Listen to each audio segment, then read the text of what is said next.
మన భారతదేశ ప్రధానమంత్రి నరేంద్ర మోడీ గారు 11 సంవత్సరాల సుపరిపాలన అప్పుడు ఎట్లా ఉంటే ఇప్పుడు ఎట్లా ఉండాలి. అప్పుడు సింగరేణి కార్మికులకు ఏముండే, ఇప్పుడు ఏమున్నది. అప్పుడు మన కరెంటు ఉత్పత్తి కానీ,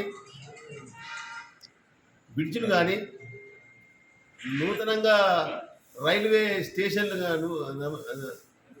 నూతనంగా కడుతున్నటువంటి రైల్వే స్టేషన్లు కానీ, ఈ వందే భారత్ ఎక్స్ప్రెస్లు కానీ, రైల్వే నుంచి మొదలుకొని ఈ విద్యుత్ వరకు ఎన్టీపీసీ, ఎఫ్సిఐ, ఆర్ఎఫ్సిఐ స్టార్ట్ అయింది కదా, అన్ని బంద్ ఉన్నటువంటి అన్నీ కూడా స్టార్ట్ చేయడం, ఈ 11 సంవత్సరాల కనీవినేరుగైనటువంటి డెవలప్మెంట్ జరిగింది.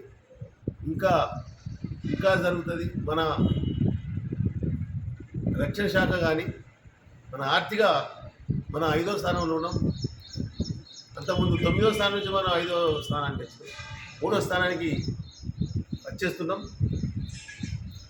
కాబట్టి మన నరేంద్ర మోడీ గారి పరిపాలన అట్లే కొనసాగాలని చెప్పి ప్రజలందరినీ కోరుకుంటూ, అసలు ఆయన ఇచ్చినటువంటి ఇండ్లు, ప్రధానమంత్రి ఆవాస్ యోజన ఇక్కడ అమలు చేయలేదు, కాంగ్రెస్ వాళ్ళు చేయలేదు, నా టీఆర్ఎస్ వాళ్ళు చేయలేదు, కానీ అన్ని రాష్ట్రాల్లో జరిగింది. అవి కూడా జరగాలని చెప్పి డిమాండ్ చేస్తున్నాం. అట్లే నరేంద్ర మోడీ గారికి ఎల్లవేళ ఇట్లే మనం అందరం సహకారం చేస్తూ ఈ దేశాన్ని గౌరవ స్థితికి తీసుకుపోదామని చెప్పి కోరుకుంటున్నాం.